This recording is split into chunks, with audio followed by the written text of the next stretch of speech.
Қайырлы күн, құрметті әріптестер. Мен Каспий өңірінің көпсалалы жоғары колледжінің құқықтану мамандығын арнайы пән оқытушысы, педагог сарапшы Шайдоллаева Айсұлу Нұрғабыловна. Республикалық педагогикалық идеялар панорамасы 2024 бейнероликтер мен бейне сабақтар байқауына дәріс бағыты бойынша өз жұмысымды ұсынамын. Тақырыпты таңдаудағы басты мақсат болашақ заңгерлерге нақты заңдардың қабылдану процесін сызба нұсқалар арқылы зерделей отырып, жалпы заң шығару бастамашылық құқығына ие субъектілердің маңыздылығын ұғындыру, сондай-ақ нормативті құқықтық актілер арасындағы пән аралық интеграцияны ұтымды қолдану арқылы әр студенттің нормативті құқықтық актілерді қолдану дағдысын қалыптастыру. Олай болса, бүгін мен заң шығару бастамашылық құқығы атты тақырыбында өз дәріс сабағымды ұсынатын боламын. Тақырыпты кеңінен ашу үшін өзімнің авторлық құқығымдағы Қазақстан Республикасының конституциялық құқығы атты оқу құралымды, сондай-ақ 1995 жылы 30 тамызда қабылданған Қазақстан Республикасының конституциясын, сонымен қатар Қазақстан Республикасының парламенті және депутаттар мәртебесі туралы 1995 жылы 16 қазанда қабылданған конституциялық заңын басшылыққа алдым. Әрине, парламент Қазақстан Республикасының заң шығару билігін жүзеге асыратын ең жоғары өкілді органы. Дегенмен де, Қазақстан Республикасының нормативті құқықтық актілерінде заң шығару бастамашылық құқығына ие субъектілерде көзделген. Яғни, өзінің жолдауын ресімдеу арқылы республика президентіне, өзінің ұсынуын ресімдеу арқылы республиканың парламент палаталарының депутаттарына, сондай-ақ қаулысын енгізу арқылы үкіметке тиесілі болып табылады. Аталмыш үш субъекті де өзінің ұсыныстарын мәжіліске енгізу арқылы жүзеге асырады. Мәжілістің қаулысы негізінде ол тұрақты комитеттерге жолданады. Егер де тұрақты комитеттердің тұжырымдары болатын болса, онда ол пленарлық отырысында қарауға жіберілетін болады.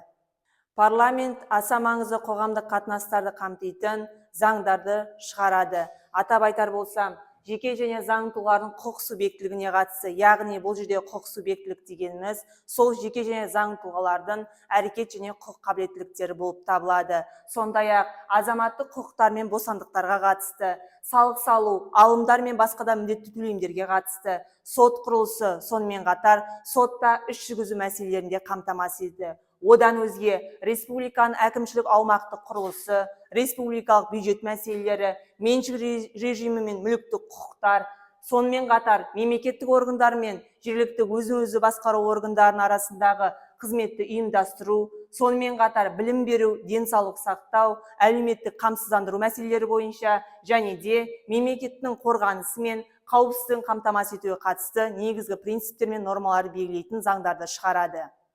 Енді заңдарды қабылдау процесіне келетін болсақ, жалпы кез келген заңдарды қабылдау процесі мәжілістен бастау алады.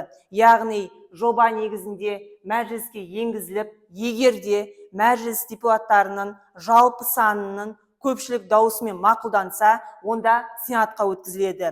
Сондай-ақ, егер де мәжіліс депутаттарының жалпы санының көпшілік дауысымен мақұлданбайтын болса, онда заң жобасы қабылданбады деп бас тартылады да бастамашысына кері қайтарылады. Сенатқа берілген заң жобасы 60 күннің ішінде қаралуға тиіс болып табылады. Сөйтіп, сенат депутаттарының жалпы санының көпшілік дауысымен қабылданса, ол заңға айналып президентке қол қоюға 10 күннің ішінде жіберіледі. Ал егер де сенат депутаттарының жалпы санының көпшілік дауысымен мақұлданбаса, онда жаңа редакциясын енгізу арқылы мәжіліске кері қайтарылады. Осы тұста мәжіліс депутаттарының жалпы санының көпшілік дауысымен мақұлданатын болса, яғни қарсылық білдірмесе, онда бірден президенттің қол қоюына жіберіледі. Ал егер де жаңа редакциясын енгізген, сенаттан келген жаңа редакциядағы заң жобасына мәжілістің жалпы санының депутаттарының көпшілік дауысымен қарсылық білдірілетін болса, онда екі палатаның арасында келіспеушіліктер келісу комиссиясы арқылы жүзеге асырылады. Республика президентінің арнайы жолдауымен енгізілген заң жобалары жалпы өзінің басымдылығын көздейді. Ол дегеніміз бірінші кезекте 2 ай ішінде қабылдануға тиіс екендігін білдіреді. Үкіметтің енгізген заң жобалары қабылданбайтын болса, онда премьер-министр парламент палаталарын бірлескен отырысында үкіметке сенім білдіру туралы мәселесін қоюға құқылы.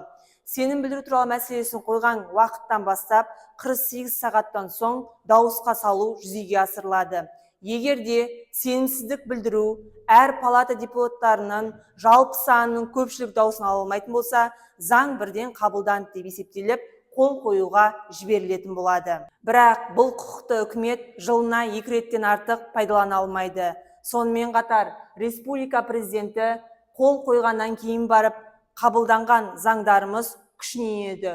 Ол 1 ай мерзімді құрайды. Назарларыңызға рахмет.